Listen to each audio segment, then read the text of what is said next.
মঙ্গলপুরে আজকাল অমঙ্গলজনক ঘটনা ঘটছিল। এখানে একজন আহত প্রেমিকের ভূত নিজের অসফল ভালোবাসার বদলা মঙ্গলপুরের মহিলা ও মেয়েদের উপর নিচ্ছিল। ভূতের গ্রামের যেই মহিলা বা মেয়ে পছন্দ হয় তারই সিঁথিতে সিঁদুর পরিয়ে দেয়। সিঁদুর পরার পরে ওই মহিলারা ওই ভূতের বশ হয়ে যায়। আহত প্রেমিকের ভূত আজকে আবার সিঁদুর পরানোর জন্য কাউকে খুঁজছিল। স্ত্রী সেই যে স্বামী পছন্দ করে, ও তো মিশ্র মশাইয়ের স্ত্রী। কত সুন্দর দেখতে, কোনো স্বপ্ন সুন্দরীর থেকে কম না। ওকে তো আমার স্ত্রী হতে হবে। চলো আমি ওকে সিঁদুর পরিয়ে দিই। ভূত মিশ্র মশাইয়ের স্ত্রীকে সিঁদুর পরিয়ে খুব খুশি হলো। সিঁদুর পরানোর পরেই ওর হাফ ভাব বদলে গেল। গান গাইতে গাইতে সে বাড়ি চলে গেল। তুমি আমার মন্দির, তুমি আমার পূজা, তুমি দেবতা গো, তুমি দেবতা। মিশ্র মশাইয়ের স্ত্রী ওই গান গাইতে গাইতে ঘরে এলো। মিশ্র মশাই নিজের স্ত্রীকে এরকম রোমান্টিক মুডে দেখে অবাক হয়ে গেলেন। তুমি আমার মন্দির, তুমি আমার পূজা, তুমি দেবতা গো, তুমি দেবতা। কি ব্যাপার তোমার? একটু আগে তো লাল লঙ্কার মতো রেগে ঘরের বাইরে চলে গেছিলে, এখন আবার গোলাপ জামের মতো মিষ্টি হয়ে ঘরে ফিরে এসেছো। এই পরিবর্তন কি করে? কে তোমার স্ত্রী? আমি তোমার স্ত্রী নই। এখনো রেগে আছো? আর তুমি আজকে কেমন ভাবে সিঁদুর পড়েছো? পুরো চুলটা নষ্ট হয়ে গেল। এটা আমার বিয়ের চিহ্ন। আরে তোমার স্বামী তো আমি, তাই না? না, আমার স্বামী অন্য একজন। তুমি কি পাগল হয়ে গেছো? চলো এই সিঁদুরটা মুছে আবার লাগাও। মিশ্র মশাই নিজের স্ত্রীর সিঁদুরটা মুছতে তার কাছে গেল। স্ত্রী তাকে ধাক্কা দিয়ে পিছনে ঠেলে দিল। মিশ্র মশাই অবাক হয়ে গেল। তুমি আমার মন্দির, তুমি আমার পূজা, তুমি দেবতা গো, তুমি দেবতা। গ্রামে ভূতের সিঁদুর পরানোর ঘটনা দিনের পর দিন বেড়ে যাচ্ছিল। গ্রামের প্রায় সব মহিলা আর মেয়েরাই ওই ভূতের শিকার হয়ে গেছিল। ও গ্রামের বেশিরভাগ মহিলা ও মেয়েদের সিঁথিতেই সিঁদুর পরিয়ে দিয়েছিল।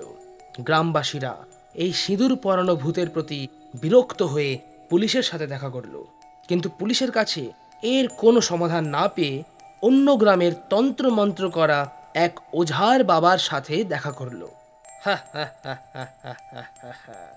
সিঁদুর পরানোর ভূত আমি এই প্রথমবার শুনলাম। বাবা, এই ভূত আমাদের গ্রামের মেয়েদের আর মহিলাদের শুধু সিঁদুরই পরায় না, তাদেরকে নিজের বশেও করে নেয়। যাদের সিঁথিতে সিঁদুর দিয়েছে সেই মেয়েরা আর মহিলারা ওই ভূতের গান গাইতে থাকে। এই ভূতটা এখনো কারোর প্রাণের কোনো ক্ষতি করেনি না? তাহলে ঠিক আছে, আমি তোমাদের মন্ত্রপুত ছাই দিচ্ছি। তোমরা এই ছাই ওই সব মহিলা আর মেয়েদের সিঁথিতে লাগিয়ে দাও যারা এখনো ভূতের শিকার হয়নি। মানে আপনার দেওয়া ছাই গ্রামের ওই 7 জন মেয়ে আর মহিলাদের সিঁথিতে লাগাতে হবে যাদের সিঁথিতে ভূত এখনো সিঁদুর পরায়নি। হ্যাঁ, তাই করতে হবে। তাতে ওই সিঁদুর পরানো ভূত আমার বশে চলে আসবে। ঠিক আছে বাবা, আমরা তাই করব। গ্রামবাসীরা ওঝা বাবার দেওয়া সিদ্ধ ছাই 7 জন মহিলার সিঁথিতে লাগিয়ে সতর্ক হয়ে গেল। ভূত ওঝা বাবার পরিকল্পনা না জেনে আবার ওই গ্রামে এলো আর সিঁদুর পরানোর জন্য মেয়েদের খুঁজতে লাগলো। এখন এই গ্রামে 2-4টে মেয়েই বাকি আছে যাদের সিঁথিতে এখনো পর্যন্ত আমার হাত পৌঁছায়নি। আজকে এই কাজটাও সম্পূর্ণ হয়ে যাবে। তারপরে গ্রামের সব মেয়ে আর মহিলাই আমার স্ত্রী হবে। এতগুলো মহিলার একজনই স্বামী। ভূত মেয়েদের খোঁজে এগিয়ে চলে। ওঝা বাবা এই গ্রামে এসেই নিজের কাজ শুরু করে দেয়। ভূতকে ধরার জন্য নিজের তন্ত্র মন্ত্র শুরু করে দিল। ওঝা বাবার পরিকল্পনা সফল হলো। ভূত নিজের উপর জাদুর প্রভাব দেখতে পেল। সে ভয় পেয়ে সেখান থেকে পালানোর চেষ্টা করল, কিন্তু ওঝা বাবার তন্ত্রের শক্তি বিদ্যুতে বেঁধে ভূতকে নিয়ে চলে এল। এসো ভূত, আমি তোমারই অপেক্ষা করছিলাম। বাবা, তুমি আমার পথে কেন বাধা দিচ্ছ? আমাকে মন্ত্র দিয়ে কেন বন্দি বানিয়েছো? আমি তোমার ওই হাতটা কেটে নিতে চাই, যে হাত দিয়ে তুমি সিঁদুর পরিয়ে দাও। আমি মহিলাদের সিঁথিতে সিঁদুর দিই, তাতে তোমার কি অসুবিধা? অন্যের স্ত্রীদের ওপর কুনজর দেওয়া মহাপাপ। সেটা তোমার জন্য পাপ হবে। আমার কাছে প্রতিশোধ নেওয়া। কিসের প্রতিশোধ? মঙ্গলপুরের এই গ্রামবাসীরাই আমার বিয়ে হতে দেয়নি। আমি যখন বেঁচে ছিলাম তখন ঠাকুরের মেয়ে কুসুমকে আমি খুব ভালোবাসতাম। কুসুমও আমাকে পছন্দ করত। আমরা দুজনে বিয়ে করতে চেয়েছিলাম। তারপর কি হলো? বিয়ে করলে না কেন? জাত পাত আর গরিব বড়লোকি ব্যাপার আমাদের মাঝখানে চলে এলো, আর ঠাকুর আমাকে মেরে ভাসিয়ে দিল। আমার হত্যার কথা শুনে কুসুমও আত্মহত্যা করেছিল। নিজের হাতে কুসুমের সিঁথিতে সিঁদুর পরানোর ইচ্ছে অসম্পূর্ণ থেকে গেল।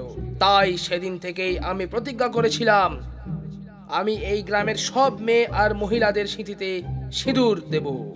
আমি নিজের প্রতিজ্ঞা রক্ষা করছি, আর কিছুই না। তোমার দুঃখের গল্পে সততা আছে, কিন্তু তার মানে এই নয় যে তুমি সবাইকে দুঃখ দেবে। তোমার এমন কাজে মহিলা আর মেয়েদের জীবন নষ্ট হয়ে যাচ্ছে। তাহলে কি আমি আমার প্রতিজ্ঞা ভেঙে দেব? নিজের প্রতিশোধের কথা ভুলে যাব? হ্যাঁ, ভুলতেই হবে। না, আমি সেটা করব না। এরকম না করলে আমি তোমাকে পুড়িয়ে ছাই করে দেব। আর যদি আমার কথা মেনে নাও, তাহলে আমি তোমার বিয়ে করিয়ে দেব। কার সাথে? একটা ভূতনির সাথে। ও খুব ভালো মেয়ে। দুর্ঘটনাতে ওর মৃত্যু হয়েছিল, আর সে ভূতনি হয়ে গেছিল। ও আমার কাছে আসা যাওয়া করে। ঠিক আছে, আমি মরতে চাই না। আমি ভূতনিকে বিয়ে করতে রাজি আছি। ওঝা বাবা ভূতনিকে প্রকট করে ভূতের সাথে তার বিয়ে দিয়ে দিল। দুজনকে সুখী জীবনের আশীর্বাদ দিয়ে শান্তি লোকে পাঠিয়ে দিল। ভূত যাদের সিঁদুর পরিয়েছিল, ওঝা বাবা ওই সব মহিলা ও মেয়েদের উপর থেকে সেই প্রভাব শেষ করে দিল। মঙ্গলপুরে এখন সব জায়গাতেই মঙ্গল হতে শুরু করলো।